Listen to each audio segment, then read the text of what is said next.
స్థాయి తెలుసుకుని మాట్లాడాలి. స్థాయికి మించి మాట్లాడితే వేరే రకంగా ఉంటుంది, వేరే రకంగా ఏ రకంగా ఉంటుంది అనేది ఖచ్చితంగా చూస్తారు ఆయన కూడా. గాది వెంకటేశ్వరరావు స్థానికంగా ఆ గుంటూరులో ఉంటాడు, గుంటూరులో చేస్తున్నటువంటి రాజకీయాలు, గుంటూరు జనసేన పార్టీలో వెలిగినటువంటి గాది వెంకటేశ్వరరావు అడ్వకేట్ కూడా అనుకుంటున్నాను నేను, నాకు తెలిసి. సో ఆయన వ్యవహారాలు ఏంటనేది అందరూ తెలుసు. ఏ రకంగా పార్టీలోకి వచ్చాడు, ఏ రకంగా పార్టీ ఇదవుతా ఉన్నాడు, ఏ రకంగా పార్టీలో ఇటువంటి కోతలకు వస్తూ ఉన్నాడు అని అందరికీ తెలిసిందే. అయినా సరే జనసేన పార్టీ నాయకులు చూస్తే జాలేస్తుంది. ఎందుకంటే పాపం వాళ్ళు ఏదో చంద్రబాబు నాయుడు గారు సీఎం అవ్వాలి, చంద్రబాబు నాయుడు గారు 20 సంవత్సరాలు సీఎం ఉంటేనే మాకు మాకు బాగుంటుందని పవన్ కళ్యాణ్ గారు మాట్లాడినప్పుడు వీళ్ళందరూ కూడా దానికి అలవాటు పడిపోయిన వ్యక్తులందరూ కూడా ఈ సపోర్ట్ చేసి మాట్లాడటం వాళ్ళ వ్యక్తిగతంగా వదిలేస్తున్నాం. ఎందుకంటే ఒక పక్కన టీడీపీ నాయకులందరూ కూడా వాళ్ళ కుక్కలు కొట్టినట్టు కొడుతుండే, వాళ్ళకి సిగ్గులు లేవు. కుక్కలు కొట్టినట్టు కొట్టినా వాళ్ళకి ఎక్కడ కూడా సిగ్గులు వచ్చి లేకుండా వాళ్ళు ప్రవర్తిస్తూ ఉన్నారు. కనీసం స్టేజ్ మీదకి వచ్చి కూర్చోండి ఇచ్చేసిన నాదులు లేడు. వీళ్ళు మా ఇక్కడికి వచ్చి పెద్ద పెద్ద మాట్లాడుతూ ఉంటారు. అది ఎందుకంటే మీ జనసేన పార్టీ పరిస్థితి ఏంటో గ్రౌండ్ లో ఒకసారి చూడండి.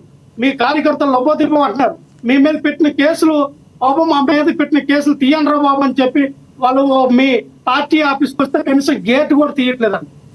అంటే మీకోసం పోరాటం చేసి మీరు ఉప ముఖ్యమంత్రి అవ్వడానికి, మీరు ఎమ్మెల్యేలు అవ్వడానికి మీకోసం పోరాటం చేసిన కార్యకర్తలు మీ మీద కేసులు పెడితే మా కేసులు ఎత్తేయండి బాబు అనే వీర మహిళలు కార్యకర్తలు కొంచెం ఒక మోదారుగా ఉన్నటువంటి నాయకులందరూ కూడా ఈ రోజు లబోదబం ఏడ్చే ప్రసక్తి ఏర్పడింది. వాళ్ళు చెప్తూ ఉంటారు ఆయన తాల్తీలు కనబడవంట. పవన్ కళ్యాణ్ గారు తలుసుకుంటే పేరున నీ తాల్తీ కనబడదంటే ఉడగండు వస్తున్నాడు. నాకు అర్థం కావట్లా. గాది వెంకటేశ్వరరావు ఒకసారి తలుసుకో, మీ నాయకుడిని నువ్వు తలుసుకోమను. సింగిల్ గా ఎందుకు ఎవడు రా అనే మాట ఎందుకు? లక్ష్మణరావు గారు ఇప్పుడు మీరు అన్నారు, ఇందాక మీరు ఒక మాట అన్నారు, మన స్థాయికి తగ్గట్టుగా మనం మాట్లాడాలని, మన వయసు తగ్గట్టుగా కూడా మాట్లాడాలి కదా. ఏజ్ లో చిన్నవాళ్ళం కొంచెం పెద్దవాళ్ళని గౌరవంగా మాట్లాడదాం. ఒరే అంటుంది దేనికి? వినాలా అంటారు సార్, ఒరే కా తురేనని అంటారు. ఒరే ఏమన్నారు సార్, ఒరే నీ స్థాయి కూడా కనబడదురా పేరుందని మా నాయకుడు తలుచుకుంటే మేము తలుచుకుంటా అంటే తలుచుకోమని చెప్తా ఉన్నాం. ఆల్రెడీ చీకట్లో చంపేసి చీకట్లోని ఒక శవాన్ని మూట కట్టి 4 రోజులు ఆయన హింసించి చంపేసి చీకట్లోని పెట్టి ఆ శవాన్ని తీసుకెళ్లి చెన్నై నదిలో పారేశారు. చూసారా మీ జనసేన పార్టీ నాయకులు? ఇందాక సుజాత గారు అన్నారు నాయకుడు బట్టి కార్యకర్తలు, నాయకుడు బట్టి నాయకులందరూ కూడా నడుస్తారని. మీ నాయకుడు బట్టే, మీ రాసలీలలో నాయకుడు బట్టే మీ పార్టీలో ఉన్నటువంటి రాసలీలలో వెలుగుతూ ఉన్నాయి. 6 పువ్వులు 3 కాయల్లాగా, 6 పువ్వులు 3 కాయలాగా వెలుగుతూ ఉన్నాయి రాసలీలు.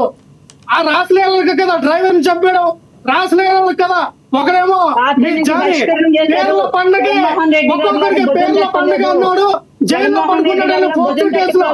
వినాలా మీరు? ఎందుకు మీకు అంత పౌరుషం? ఎందుకంటే మీకు పౌరుషం? ఎందుకంటే మీకు ఇది వినాలమ్మా. అల్లాడిపోతూ ఉన్నావు, అల్లాడిపోతూ ఉన్నావు. నువ్వు పవన్ కళ్యాణ్ అక్కడ చంద్రబాబు నాయుడు గారికి ఏదో జరిగితే పవన్ కళ్యాణ్ గారికి అల్లాడిపోతూ ఉంటారు. నువ్వు అల్లాడిపోతూ ఉన్నావు డిబేట్లో. ఎందుకంత అల్లాడిపోవడం? ఎందుకంత అల్లాడిపోవడం? అబ్బాబ్బా ఎంత అల్లాడిపోతున్నావు అమ్మా. మీ వీర మహిళలంతా అల్లాడిపోతూ ఉన్నారు. పవన్ కళ్యాణ్ గారు చంద్రబాబు నాయుడు కోసం అల్లాడిపోతూ ఉంటాడు.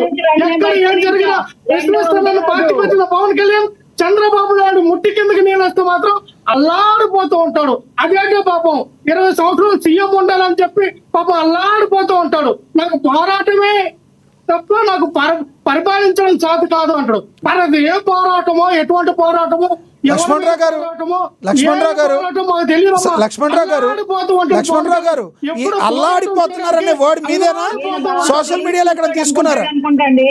లక్ష్మణరావు గారు మీకు ఇస్తాను సుజాత్ గారు మీకు ఇస్తాను ఆగండి. సుజాత్ గారు మీకు ఇస్తాను ఆగండి.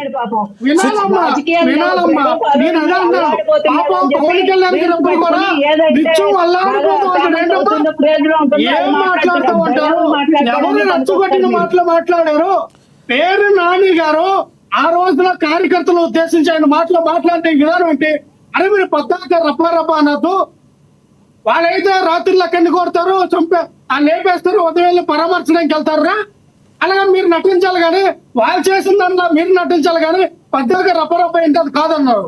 మళ్ళీ ఏమన్నారు, నేను ఆ మాటలు లేదా నేనంటే పగలే నరకమని చెప్తాం కానీ రాత్రులు ఎందుకు కనుగొడతామని అన్నారు. దాన్ని మీరు వక్రీకరించి మీ సెక్షన్ ఆఫ్ మీడియా, మీ కుల సంఘాలు లక్ష్మణ్ రావు గారు ఎందుకండి ఇప్పుడు దిశానిర్దేశం, లక్ష్మణ్ రావు గారు ఒక మాట వినాలి మీరు. లక్ష్మణ్ రావు గారు ఒక మాట వినాలి.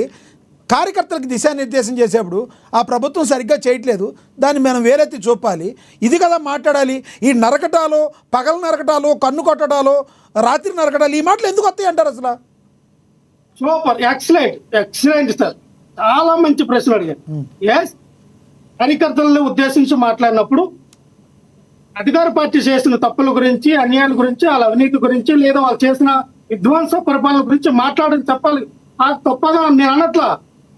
గతంలో పవన్ కళ్యాణ్ గారు ఏం చేశారండి? ఏం దిశానిర్దేశం ఇచ్చారండి పవన్ కళ్యాణ్ గారు? మీరు జరిగిందని చెప్పండి, గతంకి వెళ్ళమాకండి. గతంలో లక్షలు ఉన్నాయి. ఇప్పుడు జరిగిందని చెప్పండి. ఈ వరకు వచ్చినప్పుడు కూడా మీరు ఆలోచించాలి కదా. నిన్నది లక్ష్మీనాథ్ గారు, గతంలో ఇదే పవన్ కళ్యాణ్ గారు. మరి పేరు నాని గారు అంటే ఎవడు ఇన్స్పైర్ ఎవరండి? పేరు నాని గారు అంటే మహా అయితే 100 మంది 50 మంది ఏమో. అదేంటండి మాజీ మంత్రి, ఎమ్మెల్యే వేల ఓట్లతో ఒక్క నిమిషం ఆగాలి, వేల ఓట్లతో గెలుపొందారు ఆయన. 2019లో ఆయన మీరు కూరలో కరేపాకలాగా తీసేసి ఆయన చూసి ఎవరు ఇన్స్పైర్ ఎవరంటే ఎట్టా మీరు? లక్ష్మణ్ రావు గారు ఆయన బాధపడతారు, పేరు నాని గారు బాధపడతారు. పవన్ కళ్యాణ్ గారికి మీరు కంపారిజన్ చేసినప్పుడు పవన్ కళ్యాణ్ గారు మాట్లాడితే ఇన్స్పైర్ అయినట్టు విధానంగా పేరు నాని గారు మాట్లాడినప్పుడు ఇన్స్పైర్ అవరు. పవన్ కళ్యాణ్ గారు పేరు నాని గారిని మీరు అవమానిస్తున్నారు. అవమానించట్లేదా పేరు నాని గారిని మీరు? తోలు తీస్తాం, నారు తీస్తాం, రెండ్రా వైఎస్ఆర్ పార్టీలో గొండల్లారా, ఎమ్మెల్యేలారా, నా కొడుకులారా రెండ్రా అన్నప్పుడు ఈ సమాజానికి ఎటువంటి మెసేజ్ సార్? లక్ష్మీనాథ్ గారు, మీరు హిందువులే, మేము ఒంట్లో రక్తం ప్రవర్తిస్తుందా? మీరు హిందూ రక్తం త్రిపురనేని చిట్టిబాబు గారు ఇస్తా, 1 minute ఇస్తా మీకు. చిట్టిబాబు గారు నెక్స్ట్ మీకే ఇస్తా. సమాజానికి మెసేజ్ ఇస్తారు సార్. అంటే ఈ సమాజంలో మతాన్ని, కులాన్ని, ప్రాంతాన్ని, భాషల్ని అన్ని రకాలుగా రోజుకి కైమా చేసి రచ్చుకొట్టి రాజకీయం చేసింది పవన్ కళ్యాణ్ గారు కదా. పవన్ కళ్యాణ్ కదా రోజు ప్రొవోకేటింగ్ చేస్తుంది ఈ సమాజాన్ని, యువతని గంజాయిదారులు పట్టడానికి కారణం ఎవరు? పవన్ కళ్యాణ్ కదా. యువత మీరు తీవ్రంగా మాట్లాడుతున్నారు. పిల్లలు గంజాయికి వెళ్ళడానికి పవన్ కళ్యాణ్ గారికి సంబంధం ఏంటి సార్? ఇప్పుడు టీవీ చూసే వాళ్ళు కూడా ఉంటారు, మీరు మరీ అలా మాట్లాడకూడదు దారుణంగా. మళ్ళీ ఇస్తాం మీకు, సమయం ఉంది, మళ్ళీ ఇస్తాం. లక్ష్మణ్ రావు గారు మళ్ళీ ఇస్తారు. చెప్పండి. చిట్టిబాబు గారు అన్నారు, సిస్టర్ గారు ఏమన్నారంటే క్వాలిటీ ఆఫ్ వాటర్ కావాలి, క్వాలిటీ ఆఫ్ ఎడ్యుకేషన్ కావాలి, క్వాలిటీ ఆఫ్ హెల్త్ కావాలి, ఇవన్నీ కూడా ప్రజలకు ఇవ్వాలి. అదని క్వాలిటీ ఆఫ్ ఎడ్యుకేషన్ ఎక్కడ ఇస్తా ఉన్నారండి? డ్రాప్ అవుట్లు చూడండి ఒకసారి. 10th క్లాస్ పరీక్షలు పేపర్లు దొత్తడం సాధ కాలేదు, ఇంటర్మీడియట్ పరీక్ష పేపర్లు దొత్తడం సాధ కాలేదు. ఈ రోజున ఏ స్కూల్కి వెళ్ళా, ఎక్కడ ఏ యొక్క హాస్టల్కి వెళ్ళా ఫుడ్ పాయిజన్ అవుతా ఉంది, పిల్లలు హాస్పిటల్ బారిన పడుతూ ఉన్నారు. క్వాలిటీ ఆఫ్ ఫుడ్ ఎక్కడ ఇచ్చారు? క్వాలిటీ ఆఫ్ హెల్త్ ఏదండి? ఆరోగ్యశ్రీని తీస్తారు సార్, ఆరోగ్యశ్రీని పక్కన పెట్టారు. Quality of education, quality of health, quality of food, quality of house ఎక్కడ ఉన్నాయి సార్? ప్రజలకు ఎక్కడ ఇచ్చారు సార్? ఎక్కడ ప్రొవైడ్ చేశారు సార్? మళ్ళీ ఇస్తా మీకు. మనం చిట్టిబాబు గారితో మాట్లాడదాం. త్రిపురనేని చిట్టిబాబు గారు రాజకీయ విశ్లేషకులు మనతో అందుబాటులో ఉన్నారు జూమ్ కాల్లో, ఆయనతో మాట్లాడదాం. చిట్టిబాబు గారు నమస్తే అండి. నమస్తే. చిట్టిబాబు గారు